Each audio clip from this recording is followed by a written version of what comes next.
자, 우리 누가복음 13장 말씀을 우리 같이 한번 읽겠습니다. 일단 1절부터 5절을 자, 우리가 이 말씀, 여러분 혹시 지금 볼펜 들고 계신가요? 네. 그리고 혹시 잡기장이 있어요? 잡기장 없는 분들은 자기 성경책에다가 이렇게 좀 옆에다 쓰셔도 좋고요. 자, 5장 1절 다 같이 한번 읽겠습니다. 시작. 그때 마침 두어 사람이 와서 빌라도가 어떤 갈릴리 사람들의 피를 그들의 제물에서 분일로 예수께 아뢰니 대답하여 이르되 너는 이 갈릴리 사람들이 이같이 행하므로 다른 모든 갈릴리 사람보다 죄가 더 있는 줄 아느냐? 너희에게 이르노니 아니라 너희도 만일 회개하지 아니하면 다 이와 같이 망하리라. 또 실로암에서 망대가 무너져 쉬어 죽은 18사람이 예루살렘에 거한 다른 모든 사람보다 죄가 더 있는 줄 아느냐? 너희에게 이르노니 아니라 너희도 만일 회개하지 아니하면 다 이와 같이 망하리라. 아멘. 아멘. 자, 여기까지 일단 우리가 말씀을 한번 같이 누가복음을 제가 1장서부터 수요일날 이렇게 기도의 관점으로 쭉 말씀을 함께 나누고 있어요. 그런데 오늘 이 말씀이 우리가 이 수요일 저녁에 모여서 기도회를 하고 또 부르짖어 간구하고 하는 일과 어떤 상관이 있을까? 자, 일단 이 13장 1절을 시작하는 그 첫 마디가 뭐냐 하면 그때 마침, 마침 그때 마침, 그때가 언제일까요?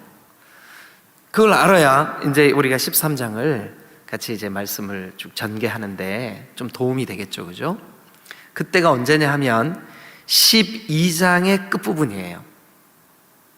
12장은 전체적으로 예수님께서, 여러분 마태복음 24장이 세상 끝날에 관한 예수님의 가르침이시잖아요, 그죠? 그래서 종말에 어떤 일이 있을까 이제 그런 말씀이잖아요. 근데 누가복음에서는 12장이 그래요. 경고예요. 주님 반드시 다시 오신다라고 하는 것에 대한 경고, 세상 끝날이 있다라고 하는 것에 대한 경고예요. 자, 그래서 그 세상 끝날에 대한 그 경고, 그래서 40절, 12장 40절 같이 한번 읽고 13장으로 넘어갈게요. 자, 시작. 그러므로 너희도 준비하고 있으라. 생각하지 않은 때에 인자가 오리라 하시니라. 예수님이 다시 오시는 그때, 그 세상 끝날, 그것을 경고하고 있는 본문이 12장이었었어요. 그런데 그렇게 그 세상 끝날에 대한 말씀, 깨어 있어라 라고 가르치는 그 말씀을 하고 있을 그때 마침이에요. 그때 마침. 그때 마침. 예. 여러분, 그러니까 이제 그 지금 이 제자들과 예수님은 아주 진지하게 예수님이 이 땅에 다시 오실 그때, 또 그 예수님의 그 재림의 때와 세상 끝날에 되어질 여러 가지 그 경고, 이런 메시지를 듣고 있는 그때 마침 한 두어 사람이 예수님께 막 왔어요. 허겁지겁 달려와 온 것 같아요. 와가지고 이런 얘기를 합니다. 뭐라 그러냐 하면, 예수님, 빌라도는 지금 이스라엘을 정복하고 있는 로마의 총독이에요. 로마가 그 파견해 놓은 정치 지도자예요. 근데 이 빌라도가 그 이스라엘을 그 와서 이렇게 그 지배를 하고 있을 때, 그 요세푸스라고 하는 그 역사가가 이 시대에 대한 글을 남기면서 한 2번이나 3번 정도 아주 심각한 그 유대인들을 살해하는, 그러니까 아주 집단으로 그들을 죽이는 그런 사건들이 있었다고 기록을 하고 있어요. 근데 그 사건 중에 어떤 사건인지는 정확히 알 수 없지만 어쨌든 여기 보니까 어떤 갈릴리 사람들의 피를, 그들의 그 갈릴리 사람들이 하나님께 올려드리는 희생 제사, 그러니까 양을 잡아서 그 피를 단 주변에 뿌리고 각을 떠서 불로 태워서 그 드리는 그 제사, 거기에다가 피를 섞었어요. 무슨 피를 섞었을까요? 그 갈릴리 사람들의 피를 섞었어요. 학살을 하고 그 학살한 사람들의 피를 그 제사에다 섞었어요. 그렇게 돼 있나 한번 보죠. 자, 두어 사람이 왔어요. 그런데 그 사람들 얘기가 빌라도가 어떤 갈릴리 사람들의 피를 그들의 제물에 섞은 일로 예수님께 아뢰었어요. 예수님, 갈릴리 사람들을 빌라도가 죽여서 그들의 피를 제물에 섞었습니다. 이렇게 이제 와서 아뢰었어요. 그랬더니 예수님이 그렇게 두어 사람이 와서 아뢰는 그 사람들의 뭐랄까요, 이렇게 전달하는 말을 들으시고 이렇게 대답하십니다. 대답하여 이르시되 너희는 이 갈릴리 사람들이 이같이 해받음으로, 이같이 살해를 당함으로, 이같이 그들의 피를 제물에 섞음으로 다른 모든 갈릴리 사람보다 이 죽임을 당한, 이 살해당한 이 사람들이 죄가 더 많다고 생각하냐? 이렇게 이제 질문하신 거예요, 예수님이. 예? 이렇게 질문하신 거예요. 자, 예수님이 그렇게 질문을 하시고 예수님이 스스로 답을 내리셔요. 뭐라고 답하시나 한번 보시자고요. 자, 그 3절 다 같이 읽습니다. 시작.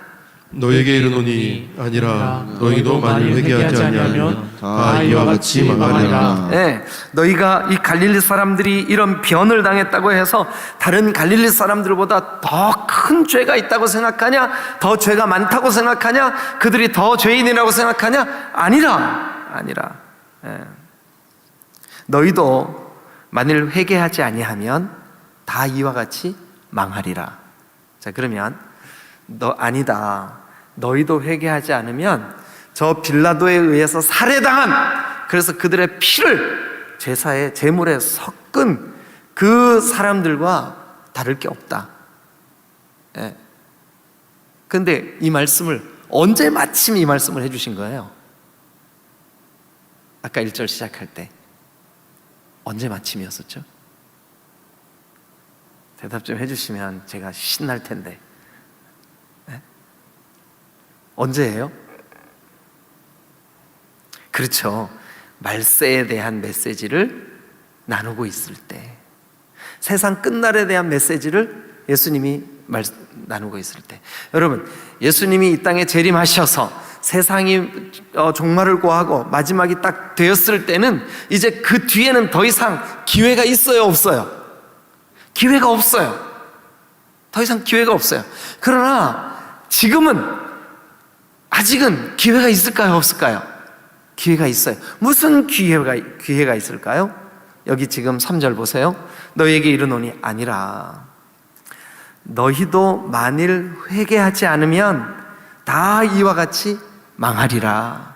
그러니까 우리에게는 무슨 기회가 아직은 남아있는 걸까요? 회개할 기회가 아직은 남아있는 거예요. 회개할 기회가 아직은 남아있는 거예요. 여러분, 올 한 해가 이제 기도회로 하면 오늘과 다음 주면 끝이 나요. 한 해가 어찌 그렇게 빨리 지나가는지 몰라요. 그러면 만약 올해 마지막 날 예수님이 이 땅에 다시 오신다 그러면 우리에게는 이제 얼마만큼의 기회가 남아있을까요? 한 주 반만큼의 기회가 남아있어요. 근데 그 기회는 어떤 기회일까요? 뭐가 우리에게 남겨진 기회일까요? 오늘 이 본문에서 너희가 이렇게 하면 안 망해. 자, 3절 다시 보세요. 그 끝에부터 앞으로 올게요. 이와 같이 망하리라. 어떻게 하면요? 회개하지 않으면. 그럼 반대로 회개하면 어떻게 되리라? 망하지 않으리라. 그러면 이제 끝에서부터 다시 해볼게요. 망하지 않으리라. 뭐 하면요? 회개하면. 예. 그러면 회개하면 망하지 않으리라. 회개하면 망하지 않으리라. 그러면 회개할 기회가 이제 얼마 안 남았다. 회개할 기회가 이제 얼마 안 남았다. 만약 2022년의 끝자락이 열흘밖에 안 남은 지금 이 시점처럼 주님이 오실 날이 저와 여러분들의 생애 가운데 어느 날 불현듯 팍 가까이 왔다.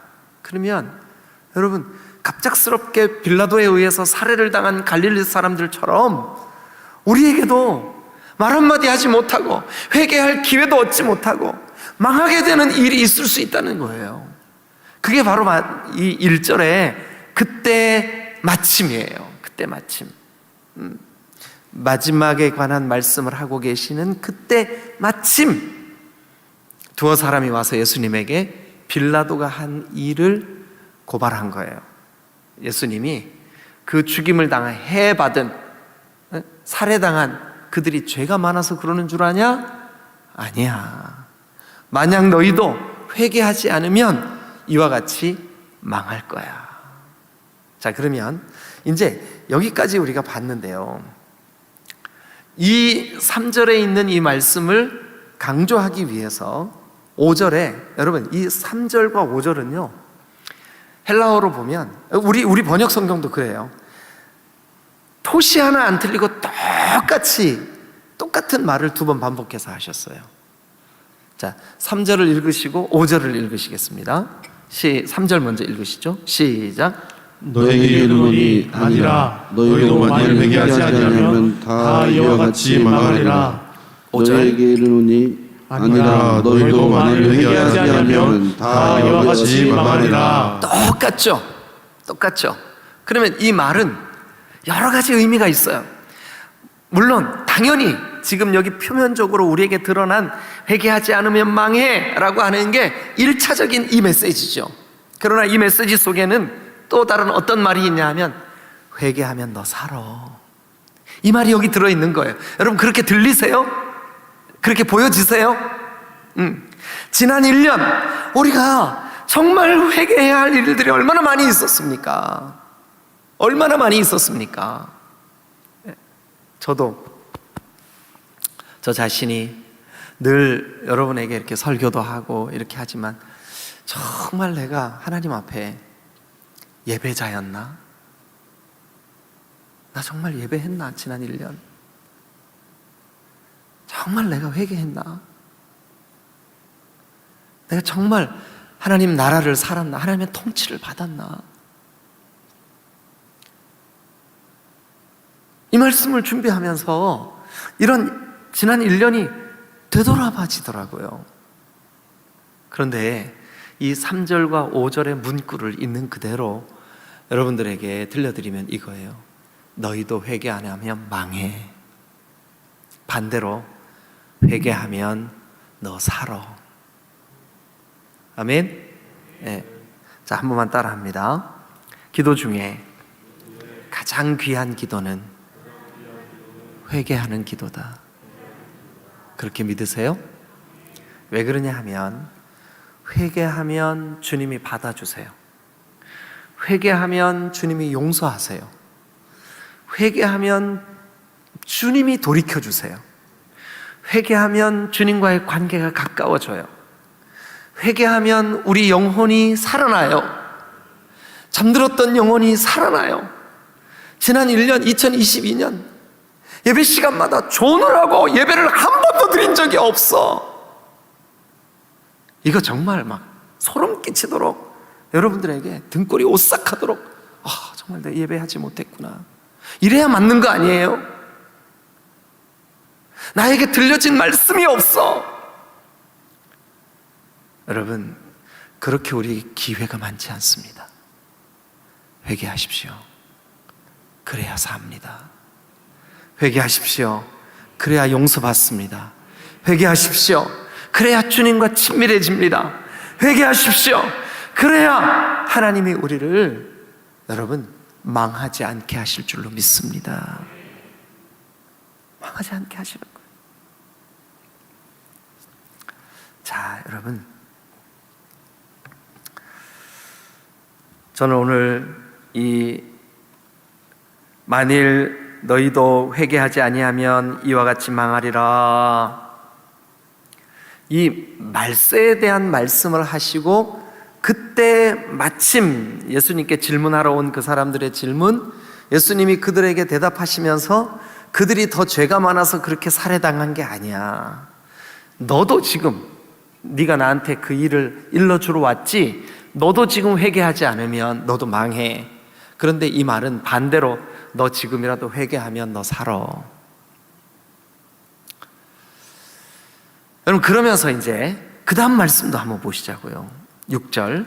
자, 6절도 이제 1절이 12장과 13장을 연결하는 연결고리, 그때 마침이라고 하는 그런 연결고리로 시작이 되었다면, 1절부터 5절에 있는 말씀과 이어지는 이 비유 6절부터 9절, 그것을 연결시키려고 이해라고 시작을 해요. 이해. 이해. 오늘 이 본문을 함께 나누려고 다른 번역들도 보니까 표준 세번역이 비교적 쉽고 잘된 번역이긴 한데, 표준 세번역에는 이 중요한 연결고리가 되는 말 이해라고 하는 말이 번역이 안 됐더라고요. 근데 다행스럽게 개역 성경에는, 그게 개역 개정에는 이해라고 하는 말이 번역이 되었어요. 이 이해라고 하는 말이 우토스라고 하는 헬라 말이 우토스. 근데 이게 지시사예요. 지시. 뭔가를, 그러니까 이해는 뭐냐 하면 그 회개하지 않은 사람, 그러니까 그 망하는 사람, 그 사람에 대해서 뭐를 하고 있냐 하면 6절이에요. 이해. 그러니까 뭔가를 지시했어. 그게 뭐예요? 1절부터 5절에 있는 그것을 지시하는 거예요. 그 지시하는 그게 뭐냐 하면 회개하지 않았기 때문에 망한 그 사람에 대한 이야기를 비유로 말씀하시되, 이렇게 여러분들이 이해를 하시면 이 본문이 좀 쉽게 열릴 거예요. 이해가 되셨죠? 그죠? 자, 그러면 이해 말씀해 주시는 그 비유를 우리가 한번 같이 들어보시자고요. 어떤 비유를 해주고 있을까? 자, 그러니까 1절부터 5절은 너도 회개하지 않으면 망해. 그 회개하지 않고 망한 사람에 대한 비유를 이해라고 하는 그 접속사로 우리에게 설명을 하고 있는 거예요. 근데 그 이야기를 제가 여러분 같이 읽으면서 한번 좀 생각해 보겠습니다. 6절 다 같이 시작. 이에 비유로 말씀하시되 한 사람이 포도원에 무화과 나무를 심은 것이 있더니 와서 그 열매를 구하였으나 얻지 못한지라. 자, 거기 보니까 어떤 한 사람이 있었어요. 저는 이 비유에서 이 한 사람이 하나님이라고 생각을 해요. 하나님. 그리고 이제 포도원에, 이 포도원이나 무화과 나무, 무화과밭, 포도밭, 이런 것들은 다 성경 전체의 문맥으로 전체를 놓고 볼 때는 하나님의 백성들을 의미해요.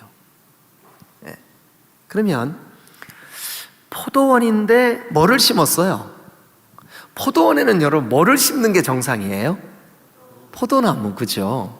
포도원에는 포도나무 심는 게 정상이에요. 근데 이 포도원에 이 한 사람이, 이 주인이 뭐를 심었어요? 무화과를 심었어요. 이상하죠? 왜 그랬을 것 같으세요? 여러분 생각에. 아니, 포도원에 포도나무 심어야지 왜 무화과 나무를 심어? 그런데 어쨌든 우리가 그 다음을 한번 보시자고요. 무화과 나무를 심었어요. 그랬는데 그 주인이 심어놓고 한참 만에 이제 왔어요. 그 포도원에 왔어요. 와서 열매를 찾았어요. 이 무화과 나무 열매가 열렸나? 그런데 열매가 없는 거예요. 그래가지고 이제 2절, 자 시작. 포도원지기에게 이르되 내가 3년을 와서 이 무화과 나무에서 열매를 구하되 얻지 못하니 찍어버리라. 어찌 땅만 버리게 하겠느냐. 여러분, 여기 포도원 지기는, 이게 이렇게 한번 쭉 반복해서 읽어보면 비유니까요. 비유는 뭔가를 이렇게 의미하는 게 있는 거잖아요. 그죠? 그래서 주인은 하나님, 포도원지기, 즉 포도나무나 무화과 나무를 관리하고 열매 맺게 하고 하는 그 포도원지기는 예수님이라고 생각을 해요. 예수님. 그런데 그 포도원지기에게 그 주인이 와서 그러는 거예요. 내가 3년을 와서 이 무화과 나무에서 열매를 구하였는데 얻지 못했어. 그러니 어찌 땅만 버리게 하겠냐?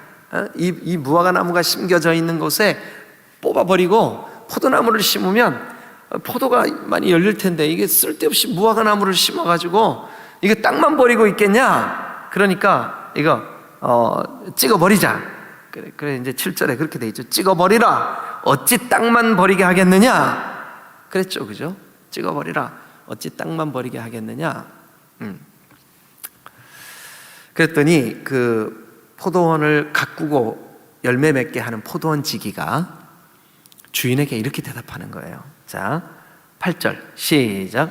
대답하여 이르되 주인이여 금년에도 그대로 두소서 내가 두릅하고 거름을 줄이니. 네, 주인님, 금년도 좀 그대로 좀 두세요. 제가 막 가지치기도 해보고 또 두루 주변을 파서 거름도 주고 이렇게 할 테니까 좀 그대로 두어봐 주세요. 그러면서 이제 9절 뭐라고 그러냐 하면, 자 시작. 이후에 만일 열매가 열면 거니와 그렇지 않으면 찍어버리소서 하였다 하시니라. 이후에, 그러니까 이제 3년이 지났으니까 올해만 한번 지켜보시죠. 그리고 이후에 열매가 없으면 찍어버리시죠. 네. 자, 여러분, 이게 왜 6절을 시작하는 이해는 아까도 제가 말씀드렸죠. 우토스라고 하는 앞에 있는 어떤 걸 지시하는 관사라고요. 이 지시하는 말이에요. 근데 그 지시가 1절부터 5절에 있는 뭐를 지시하는 거냐 하면 회개하지 않고 망하는 사람. 그러면 지금 이 비유에서 무화과 나무는 누굴까요? 회개의 기회를 놓쳐버리는 사람을 의미해요. 근데 비유 속에서는 열매 맺지 못하는 무화과 나무. 그러니까 여러분 1절부터 5절에 회개하지 않으면 망해! 라고 하는 말하고 6절부터 9절에 있는 열매가 없어 찍어버려! 라고 하는 말하고, 그러면 1절과 5절에 있는 회개는 6절과 9절에서는 뭐를 뜻하는 말로 바꿔졌을까요? 뭐예요? 1절부터 5절에 있는 회개가 6절부터 9절에는 뭐예요? 열매. 그러면 여러분, 회개는 곧 열매인 거예요. 우리가 남은 기간 진심으로 지난 1년 하나님을 경외하지 못했습니다. 하나님 앞에 예배가 온전치 아니 세상에 예배를 드리러 왔는데, 그리고 예배를 돕는 직분자인데 예배를 드리기는커녕 예배 시간마다 꾸벅꾸벅 졸고 앉았고, 당신 왜 조냐고. 그러니까 목사님도 저처럼 피곤해 보세요. 아니 그러면 어떡하냐고요. 이게 지금 얼마 남지 않은 이 기간을, 기회를 놓쳐버리면 이거 어떡하냐고요. 기회를 놓쳐버리면 어떡하냐고. 다시 말씀드립니다. 1절부터 5절에 회개하면은 안 망해요. 회개하면은 그 심판받지 않아요. 그러니까 회개하면 살아요. 회개하면 구원받아요. 회개하면 우리의 잘못이 사해져요. 회개하면 열매 맺을 수 있어요. 회개하면 다시 기회가 있다고요. 회개하면. 근데 지난 1년 우리는 회개하지 못했어요. 열매 맺지 못했어요. 온전히 예배하지 못했어요. 지난 1년 우리는 하나님 앞에 진지하게, 주님, 내가 다른 예배하는 사람들을 돕는 일은 잘했는데 정작 나는 예배하지 못했습니다. 나 좀 용서해 주세요. 이건 내 얘기예요, 내 얘기. 제가 설교 준비도 하고 여러분 앞에 서서 설교도 하고 했는데 정작 제가 예배하지 못했습니다. 예배하지 못했습니다. 여러분, 그러면 우리가 열매 맺으려면 이 무화과 나무가 이게 찢기는 거는요, 심판이에요, 심판. 이게 그냥 뭐 가지치기 몇 개 하고 끝나는 게 아니라고요. 멸망이에요. 지옥 형벌이에요. 영원히 하나님으로부터 여러분, 이게 찍혀버리는 거예요. 그러니까 이 마지막 열매는 뭐냐 하면 회개예요.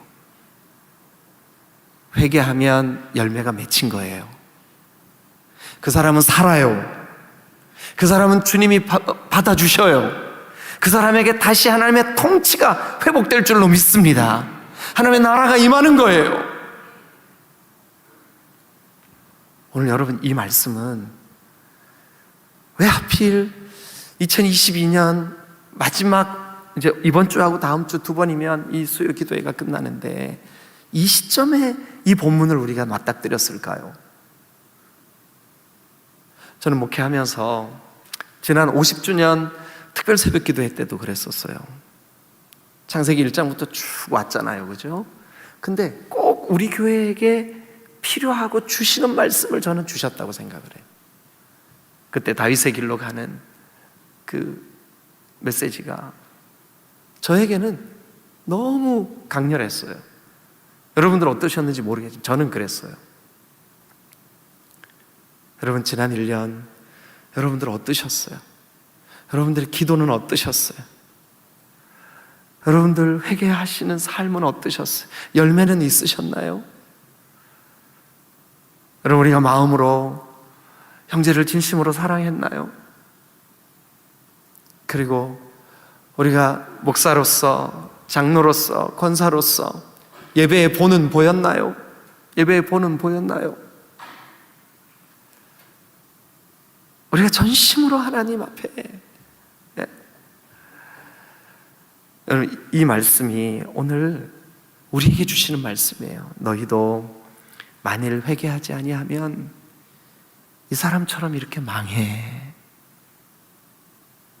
그런데 여러분, 우리 주 예수님께서는 우리를 위하여 하나님, 한 해만 더 두고 봐주세요. 한 해만, 한 번만 더 저 지체에게, 저 영혼에게 기회를 주세요. 한 번 더 예배 회복의 기회를 주세요. 기도할 기회를 주세요. 회개할 기회를 주세요. 말씀 앞에 귀 기울일 기회를 주세요. 여러분, 예수님은 지금도 간절히 우리를 위해 말할 수 없는 탄식으로 그렇게 간구하고 계시는데, 정작 우리는 열매 맺을 기회, 회개할 기회, 그것을 뭐 또 올 텐데 뭐 이 시간, 그렇게 하지는 않고 있나. 그죠? 예. 사랑하는 여러분, 저는 오늘 여러분들과 함께 이 기도회에 지금이야말로 우리가 우리 자신을 위해서 회개할 기회라고 생각을 해요.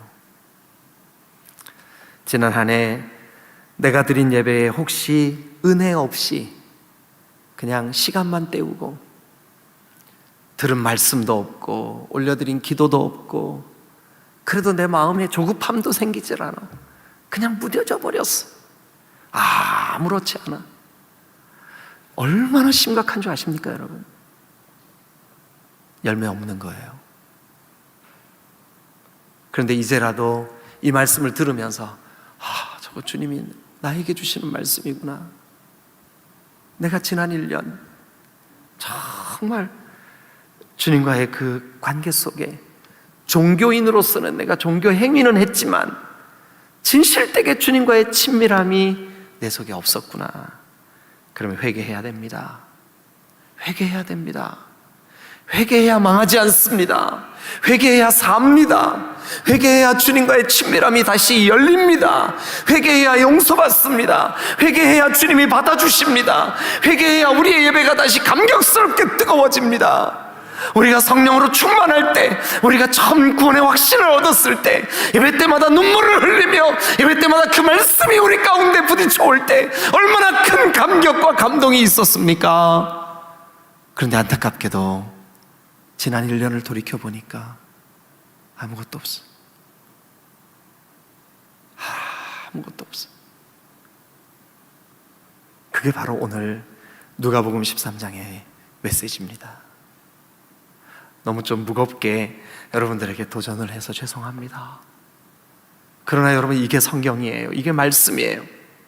오늘 어쩌면 사실은 이 말씀을 준비하면서 나에게 주시는 말씀이었는데 여러분 중에는 목사님이 나를 들으라고 하는 말씀 같구나. 예, 맞습니다. 바로 당신을 들으라고 하는 말씀입니다. 이 말씀이 여러분에게 들려지면 좋겠습니다. 내가 예배하지 않으면서 우리 자녀들 보고 예배하라 그러고, 내가 예배 시간에 주님께 집중하지 못하면서 다른 사람 보고는 예배 좀 잘 드리라 그러고, 그게 말이 됩니까? 그러니 오늘 우리가 우리 자신을 위하여 회개해야 할 마지막 기회라고 생각하시고 회개의 열매를 맺으시기를 주님의 이름으로 축원합니다. 여러분, 지금 우리가 회개할 수 있는 기회, 회개 기도를 부르짖어 주님 앞에, 주님, 내가 주님 앞에 잘못했습니다 할 수 있는 기회, 우리 성경을 한번 같이 찾겠습니다. 고린도후서 6장 2절입니다. 고린도후서 6장 2절 다 같이 읽겠습니다. 시작. 이르시되 내가 은혜를 베풀 때 너에게 듣고 구원의 날에 너를 도왔다 하셨으니 보라, 지금은 은혜 받을 만한 때요, 보라, 지금은 구원의 날이로다. 다시 한번 시작. 보라, 지금은 은혜 받을 만한 때요, 보라, 지금은 구원의 날이로다. 예. 여러분, 지금은 은혜 받을 때입니다. 우리가 회개하지 않으므로 망해버려야 되겠습니까? 그럴 수 없지 않습니까?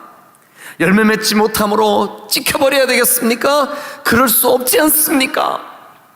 보라, 지금은 은혜 받을 만한 때요, 보라, 지금은 구원의 날이로다.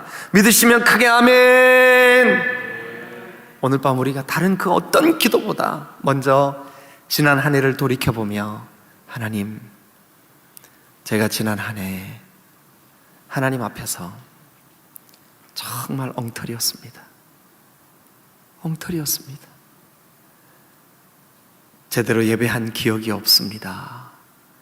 제대로 말씀 들은 기억이 없습니다. 회개하십시오. 회개해야 됩니다. 그래야 우리 망하지 않습니다. 3절과 5절에 있는 말씀 그대로입니다.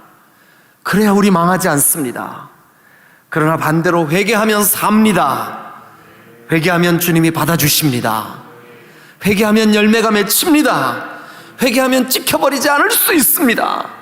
회개하면 다시 주님이 우리에게 주님의 열매를 허락해 주십니다. 오늘이야말로 회개할 때요, 회개할 만한 기회요, 회개하라고 주님이 우리에게 도전하신 날인 줄로 믿습니다. 저와 여러분들 오늘 진지하게 주님 앞에 회개하는 한 날 되실 수 있기를 주님의 이름으로 축원합니다. 기도하시겠습니다.